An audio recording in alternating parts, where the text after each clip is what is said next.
আমাদের গ্রামীণ বাংলার ঐতিহ্যবাহী একটি সেমাই হচ্ছে ময়দার সেমাই। স্বাদের দিক থেকে কিন্তু অন্যান্য সেমাই থেকে এই সেমাইয়ের স্বাদটি অনেক বেশি হয়। আসসালামু আলাইকুম সবাইকে, welcome back to my cooking channel ঘরোয়া রান্না। ঘরোয়া রান্নার আজকের আয়োজনে রয়েছে মজাদার ময়দার সেমাইয়ের রেসিপি। তো চলুন দেখে নিই কী করে রান্না করে নিয়েছি। তো প্রথমে এখানে আমি 2 লিটার দুধ জাল করে 1.5 লিটার করে তারপরে এই হাঁড়িতে নিয়ে নিয়েছি।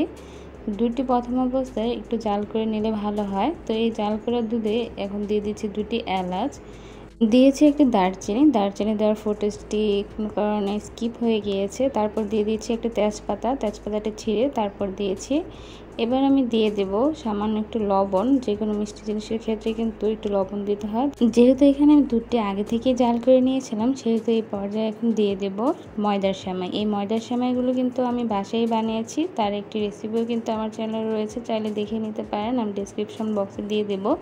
তো দুধ যতটুকু তার হাফ পরিমাণ আমি সেমাই নিয়ে নিয়েছি। সেমাইয়ের মধ্যে পানি দিয়ে এভাবে ধুয়ে তারপর সরাসরি জাল করে নেওয়া দুধের মধ্যে দিয়ে দিচ্ছি। তারপরে একটু নেড়ে চেড়ে এর মধ্যে দিয়ে দিতে হবে সাবুদানা। আর সাবুদানাগুলো আগে থেকে আমি 80%-এর মতো সিদ্ধ করে নিয়েছিলাম, তারপর খুব ভালো করে ধুয়ে নিয়েছি। এতে করে এই ময়দার সেমাইটি আঠালো হয়ে যাবে না এবং দেখতে অনেকটা সুন্দর লাগবে। তো এবার এই ময়দার সেমাই এবং সাবুদানা একদম পারফেক্টভাবে সিদ্ধ হয়ে আসলে ওই পর্যায়ে দিতে হবে চিনি। চিনির পরিমাণটা আপনারা আপনাদের স্বাদ অনুযায়ী দিতে পারেন। এখানে আমি 1 কাপের মতো চিনি দিয়ে নিয়েছি। আর অবশ্যই সাবুদানা এবং ময়দার সেমাই সিদ্ধ হলেই কিন্তু চিনি দিবেন, অন্যথায় কিন্তু এই সাবুদানা এবং ময়দার সেমাই সিদ্ধ হতে চাবে না। তারপর এখানে দিয়ে দিয়েছি হাফ কাপের মতো নারকেল কুচি, আর এই সেমাইয়ের ক্ষেত্রে একটু নারকেলটা বেশিই দিতে হয়।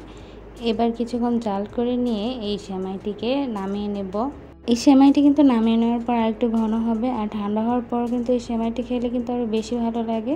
তো চাইলেই কিন্তু খুবই সহজে এই ময়দার সেমাইটি বাসায় রান্না করে অতিথিদের আপ্যায়ন করতে পারেন অথবা নিজেরাও খেতে পারেন।